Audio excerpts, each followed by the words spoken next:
Hello friends, welcome back to my channel JSSC वाला। दोस्तों कैसे हैं आप लोग? आई होप, उम्मीद करते हैं कि बहुत ही अच्छे होंगे। हालांकि अच्छे तो नहीं होंगे झारखंड के जितने सारे स्टूडेंट हैं तैयारी करने वाले, क्योंकि ऐसा सिचुएशन ही बना हुआ है झारखंड में जो लड़कों को सताया जा रहा है नेताओं के द्वारा। खैर जो भी है, तो चलिए दोस्तों, कल के आपको पता है कल का कैबिनेट मीटिंग था, उस बैठक था, उसमें उम्मीद किया जा रहा था कि नियोजन नीति का कुछ बात होगा, लेकिन नहीं हो पाया। तो उसमें एक नया बात निकल के आया CDPO एग्जाम के बारे में। ठीक है, तो चलिए हम लोग CDPO के बारे में बताएंगे, सिलेबस, एग्जाम प्रोसेस क्या होगा। और अच्छा पोस्ट है दोस्तों, JPSC के द्वारा कंडक्ट करवाया जाएगा। अच्छा है ये, इसको जरूर तैयारी कर लीजिएगा, क्योंकि देखिए कैबिनेट में आया है तो कहीं ना कहीं इसका एग्जाम लेने का संभावना है। और जैसे ही निकलेगा वैकेंसी तब लोग तैयारी कीजिएगा, बहुत बढ़िया है। ठीक है, चलिए हम लोग डिटेल बात करते हैं सिलेबस और एग्जाम पैटर्न, मतलब एग्जाम पैटर्न की बात करेंगे कि इसका एग्जाम पैटर्न क्या होने वाला है। ठीक है, चलिए आगे बढ़ने से पहले चैनल को सब्सक्राइब कर दीजिएगा, बेल बटन को दबा दीजिएगा, पल पल की अपडेट और कोई भी जानकारी झारखंड से रिलेटेड, JSSC या JPSC से। ठीक है, और CGL का स्टूडेंट होंगे तो हमारे चैनल को बेशक तैयारी जो कर रहे होंगे जरूर जुड़िएगा हमारे चैनल के साथ। काफ़ी शानदार क्वेश्चन प्रैक्टिस करवा रहे हैं। वो क्वेश्चन JSSC CGL में नहीं आएगा, वो JPSC कहीं कोई भी एग्जाम बैठेगा उस टाइप का क्वेश्चन आपको देखने को मिलेगा। ठीक है, JPSC, BPSC, BSC या कहीं भी जाइए वैसा क्वेश्चन देखने को मिलेगा आप लोग को। ठीक है, चलिए दोस्तों, CDPO क्या होता है? Child development project officer. आप लोग नाम सुने होंगे, क्या है? Child development project officer. ये बाल विकास परियोजना अधिकारी का है, बहुत बढ़िया पोस्ट होता है ये। आप लोग शायद जानते होंगे, तो नहीं जानते हो तो जान लीजिए, बहुत बढ़िया पोस्ट है। एक तरह देखा जाए JPSC द्वारा कंडक्ट करवाया जाता है, और ये एग्जाम लगभग 8 से 10 साल के बाद होने वाला है। ठीक है, क्योंकि इसको हटा दिया गया था, बीच में रोक दिया गया था, तो अब इसको फिर से नए सिरे से काम किया जाएगा। अच्छा पोस्ट है, इसमें काम करना आपको बहुत बढ़िया लगेगा। ठीक दोस्तों, तो चलिए हम देखने वाले इसमें क्या क्या एग्जाम इसमें होने वाला है। ठीक है, चलिए देखिए, CDPO का मतलब समझ ही गए, चाइल्ड डेवलपमेंट प्रोजेक्ट ऑफिसर का ये। तो चलिए इसमें क्या होगा, टोटल देखिए 3 पेपर होने वाला है इसमें। ठीक है, ये मेंस का बात कर रहे हैं हम लोग, मेंस एग्जाम का ये। ठीक है, मेंस एग्जाम। चलिए, तो इसमें 3 पेपर होने वाला है। पहला होगा जनरल हिंदी। ठीक है, जनरल हिंदी, इसमें क्या कितना रहेगा? 100 मार्क्स लाने वाला। ठीक है, इसमें 100 मार्क्स का होगा। ये सिर्फ क्वालिफाई करना है। क्या करना है? ये सिर्फ क्वालिफाई करना है, मेरिट में मार्क्स नहीं जुटेगा।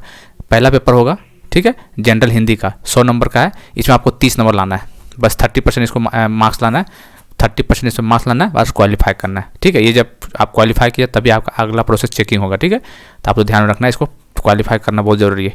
दूसरा पेपर होगा जनरल स्टडी का। क्या होगा? General studies. जनरल स्टडीज़ में देखिए दोस्तों, टोटल 200 मार्क्स का होगा।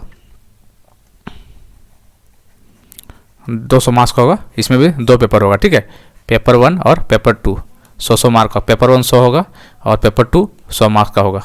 ठीक है, तो ये 200 मार्क्स जनरल स्टडीज़ का होने वाला है। ठीक, तो 100 मार्क्स हिंदी, जो कि मतलब क्वालिफाई सिर्फ करना है। जनरल स्टडीज़ आपको 2 मार्क्स का होगा, इसका मार्क्स काउंट किया जाएगा, ध्यान रखना है, ये जो इंपॉर्टेंट है जनरल स्टडी पार्ट। चलिए, और जो पेपर 3 होगा वो ऑप्शनल होने वाला। पेपर 3 ऑप्शनल है। ठीक है, ऑप्शनल है ये। ऑप्शनल कितना होगा? 200 मार्क्स का ऑप्शनल होगा। इसमें भी 2 पेपर होगा, पेपर 1 और पेपर 2। कहने का मतलब जनरल स्टडी 2 पेपर होगा, पेपर 1 पेपर 2 2 मार्क्स का। ऑप्शनल भी जो होने वाला है वो भी 2 पेपर होगा, पेपर 1 और पेपर 2 200 मार्क्स का होने वाला है। ठीक है, तो चलिए दोस्तों, और लास्ट में क्या होगा? इंटरव्यू होगा। लास्ट में चौथा स्टेप क्या होगा? इंटरव्यू लास्ट में होगा, जो कि 50 नंबर का है, 50 मार्क्स। तो टोटल मेरिट कितना बनेगा? 200 तो 400, 450, मतलब टोटल 450 को मेरिट पे बनेगा। एग्जाम तो 500, क्योंकि 100 नंबर ये भी तो है जनरल हिंदी, तो इसका नंबर काउंट नहीं होगा, इसीलिए आपको मेरिट 450 नंबर बनेगा। 450 में जितना लाइएगा उसके अकॉर्डिंग आपको डिपार्टमेंट वगैरह मिलेगा एरिया। ठीक है, तो कहने का मतलब ये जो CDPO का एग्जाम है टोटल 450 नंबर होने वाला है। पेपर 1 हिंदी, जो कि सिर्फ पास करना 30 नंबर ला के। पेपर 2 जनरल स्टडीज़ 200 नंबर का होगा। Paper 1 100 number, paper 2 100 number. Optional है वो भी 200 नंबर का है, उसमें भी 2 पेपर होगा, पेपर 1 पेपर 2। पेपर 1 में और पेपर 2 में क्या ऑप्शनल की बात करते हैं, सिलेबस में क्या क्या है, और इंटरव्यू लास्ट में होगा 50 नंबर का। ठीक है, 450 को मेरिट बनने वाला है। चलिए देखते हैं ऑप्शनल में क्या क्या रखने वाले हैं आप लोग, क्या क्या रख सकते हैं। ये बात इसलिए बता रहे दोस्तों, यदि आप करना चाह रहे हैं तो कर सकते हैं, और इससे थोड़ा बहुत करके आप लोग पढ़ाई कहीं से कर सकते हैं। ये टॉपिक ऑप्शनल में कौन कौन सा है? ठीक है, ऑप्शनल देखिए, ऑप्शनल में कौन कौन सा है? ऑप्शनल में तो आपका सोशियोलॉजी हो जाएगा, सोशियोलॉजी। ठीक है, समाज शास्त्र। ठीक है, सोशियोलॉजी, समाज शास्त्र, ये रख सकते हैं ऑप्शनल में। ठीक है, चलिए दूसरा क्या है? साइकोलॉजी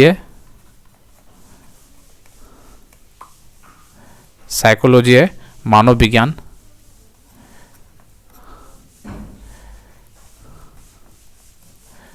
विज्ञान। तीसरा है होम साइंस। तीसरा क्या है, होम साइंस है, गृह विज्ञान, गृह विज्ञान। और चौथा क्या है, labour and social welfare, labour and social welfare. तो कहने का मतलब जो आपको तीसरा पेपर होने वाला ऑप्शनल में, जो 100 नंबर पेपर 1 का होगा और 100 नंबर पेपर 2 का, तो आप लोग देख सकते हैं ऑप्शनल में क्या क्या रख सकते हैं, क्या क्या रख सकते हैं दोस्तों, देख सकते हैं सोशोलॉजी रख सकते हैं आप लोग ऑप्शनल में, समाजशास्त्र। तो आप लोग जिसका तैयारी करना चाहते हैं तो सोशोलॉजी में भी आपको रखना चाहिए, आपको मान लीजिए रखना चाहते हैं तो इसको आराम से अभी से कर सकते हैं। साइकोलॉजी भी रखा जा सकते हैं, मानव विज्ञान, ठीक है। होम साइंस, गृह विज्ञान रख सकते हैं, और लेबर एंड चाइल्ड वेलफेयर चौथा। तो ये सब ऑप्शन में रख सकते हैं। ठीक दोस्तों, ठीक दोस्तों, जैसे फिर इसका फिर जैसे अभी तो कैबिनेट में हुआ है, तो कुछ दिन में इसका नोटिफिकेशन वगैरह आएगा, उसमें पूरा बता देंगे डिटेल क्या क्या मतलब कौन सा कितना क्या प्रोसेस सब बता देंगे, एग्जाम कब होगा वो डिटेल आने के बाद ही, जैसे ही जेपीसी तरफ से कुछ अपडेट आता है मैं आप लोग तक शेयर करूँगा। ठीक है, इसीलिए आप लोग चैनल को सब्सक्राइब कर लीजिएगा और बेल बटन को जरूर दबा कर रखिएगा, क्योंकि नोटिफिकेशन आएगा आपके तक तभी तो पता चल पाएगा कि कुछ नोटिफिकेशन आया है। ठीक है, तो सब चीज़ आपको बता देंगे, टेंशन मत लिए। एसएससी वाले यूट्यूब चैनल को सब्सक्राइब करके रखिए, झारखंड में कोई भी चीज़ आता है अपडेट होता है सबसे पहले यूट्यूब पे डालते हैं। ठीक दोस्तों, चलिए फिर मिलते हैं अगले वीडियो में, तब तक के लिए जय हिंद जय भारत।